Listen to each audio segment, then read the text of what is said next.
आपने कभी खुद को कमजोर महसूस किया है, दुनिया में अपनी जगह गैर यकीनी रहे हैं, हिफाजत की जरूरत महसूस की है? हम इसराइल की तारीख के एक दिलचस्प लम्हे का जायजा लेंगे जो हमें खुदा की देखभाल, हिफाजत और अपने लोगों की रहनुमाई की गहरी सच्चाइयां सिखाता है।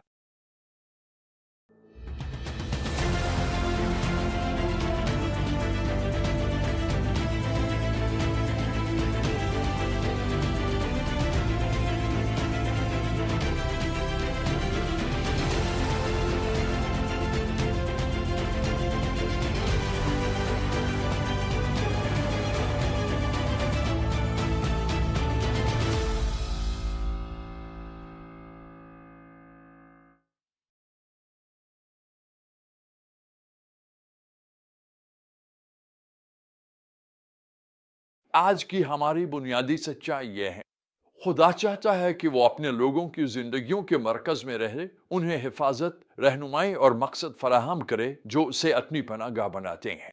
हम गिनती, अहबार और ज़बूर 91 के इत्तिबासात में गौथा लगाएंगे जो इसराइल के खैमागाह की तरतीब, लोगों की गिनती और खुदा की हिफाजत के हैरत अंगेज वादों को बयान करते हैं। ये वाकयात इस वक्त पेश आते हैं जब बनी इसराइल को सीना छोड़कर सरजमीन मऊद सफर कर रहे। आइए गिनती एक में मर्दम शुमारी से शुरू करते हैं। खुदा ने मूसा को हुक्म दिया कि वो तमाम जंगी उम्र के मर्दों को गिने, यानी 20 साल ज्यादा उम्र के। कल तादाद 6,03,550 मर्दों की बनी। ये सिर्फ गिनती ना थी, ये शनाख्त और मकसद के बारे में था। हर शख्स को गिना गया, ये दिखाने के लिए कि हर फर्द खुदा के लिए अहम है। लेकिन यहां से बात वाकई दिलचस्प हो जाती है। गिनती 2 में हम देखते हैं कि खुदा किस तरह खैमागाह को मुनज़्ज़म करता है। खैमा इज्तिमा, जो खुदा की सुकूनत गाह है, बिल्कुल दरमियान में रखा जाता है और कबाइल को उसके गिर्द एक मखसूस तरतीब में मुनज़्ज़म किया जाता है। ये जिस्मानी तरतीब एक रूहानी हकीकत को खूबसूरती से जाहिर करती है। खुदा चाहता है कि वो हमारी जिंदगियों और बरादरियों के मरकज में हो। अब आइए उसे ज़बूर 91 से जोड़ते हैं। ये ज़बूर खुदा की हिफाजत का एक ताकतवर ऐलान है उन लोगों के लिए जो उसकी हुजूरी में बसते हैं। आयत 1 कहती है, जो हक ताला के पोशीदा मकाम में रहता है वो कादिर मुतलक के साया में आराम पाएगा। इसराइल के खैमागाह की तरतीब इस रूहानी हकीकत की एक जिस्मानी तस्वीर है। जिस तरह बनी इसराइल खैमा इज्तिमा के गिर्द खैमा जन थे, इसी तरह हमें अपनी जिंदगियों को खुदा के मरकज में रखने के लिए बुलाया गया है। जब हम ऐसा करते हैं तो हम उसकी हिफाजत और रहनुमाई का तजुर्बा करते हैं। दिन के वक्त बादल और रात के वक्त आग खैमा इज्तिमा पर रहती थी, जैसा कि गिनती 9, 15, 23 में बयान किया गया है, और ये इसराइल की नक्ल व हरकत की रहनुमाई करती थी। जब हम खुदा को अपनी जिंदगी के मरकज में रखते हैं, वो हमारे कदमों की रहनुमाई करता है। ये मुझे एक गहरे ज़ाती तजुर्बे की तरफ ले जाता है जिसने खुदा की हिफाजत के बारे में मेरी समझ पर गहरा असर डाला।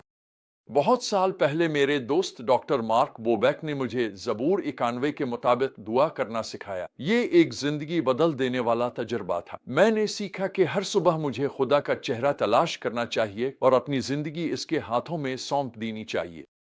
मुझे उसे अपनी पनाहगाह बनाना था। सालों के दौरान मैंने दुनिया भर में इंजील की मनादी करते हुए बेशुमार खतरनाक हालात का सामना किया। मुझ पर बंदूकें तान ली गई, मेरे गिले पर चाकू रखे और मुझे कई बार धमकियां दी गईं।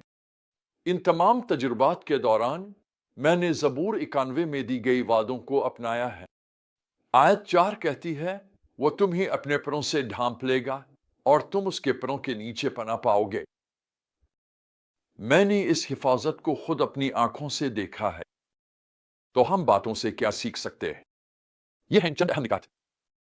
पहली बात, अब खुदा के लिए अहम है। जिस तरह इसने हर इसराइल को गिन लिया जिसको वो जानता है और आपको इनफरादी तौर पर कदर करता है। खुदा चाहता है कि वो आपकी जिंदगी के मरकज में हो। क्या वो आपकी जिंदगी का मरकज है? जब खुदा मरकज में होता है तो हिफाजत और रहनुमाई फराहम करता है। जैसे इसराइल के लिए बादल और आग थी, वो चाहता है कि वो रोजाना आपकी रहनुमाई करे। इसी तरह खुदा को अपनी रहाइश गाह बनाना एक रोजाना का इंतखाब है। ये इरादे का तकाजा करता है हर दिन उसकी मौजूदगी को तलाश करना।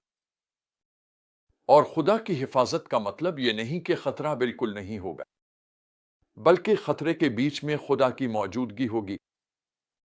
ہاں ایک عملی چیلنج، ہر دن کا آغاز زبور 91 کی دعا ساتھ کریں، خدا کو اپنی پناہ گاہ اور قلعہ قرار دیں، اسے اپنی دن بھر کی زندگی کے مرکز میں بلائیں، دیکھیں کہ وہ آپ کی رہنمائی اور حفاظت کرتا ہے۔